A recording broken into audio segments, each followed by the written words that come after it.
Kochi marine ഡ്രൈവിൽ police raid. Marine drive കേന്ദ്രീകരിച്ച് രാത്രി ലഹരിമരുന്ന് ഇടപാടുകൾ, സ്ത്രീകൾക്കെതിരായ അതിക്രമങ്ങൾ തുടങ്ങിയവ വ്യാപകമാണെന്ന പരാതികളെ തുടർന്നാണ് പരിശോധന. ലഹരിമരുന്ന് കൈവശം വെച്ചതിൽ 2 പേർക്കെതിരെ കേസെടുത്തു.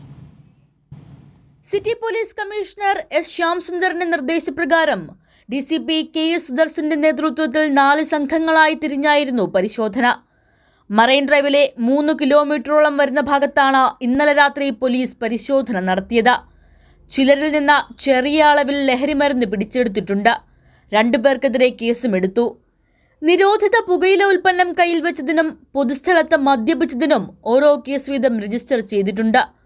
ഒട്ടേറെ മോഷണ കേസുകളിൽ പ്രതിയായ ചോറ്റാനിക്കര സന്തോഷ് പരിശോധനയിൽ പിടിയിലായി. ആലപ്പുഴയിൽ നിന്ന് കാണാതായ 3 ആൺകുട്ടികളെ പരിശോധനയ്ക്കിടെ സംഘം മറൈൻ ഡ്രൈവിൽ നിന്ന് കണ്ടെത്തി. ഇവരെ രക്ഷിതാക്കളെ ഏൽപ്പിച്ചു. പരിശോധനയ്ക്കായി 150 പോലീസുകാരെയാണ് പ്രദേശത്ത് വിന്യസിച്ചിരുന്നത്. ഡോഗ് സ്ക്വാഡും സംഘത്തിലുണ്ടായിരുന്നു.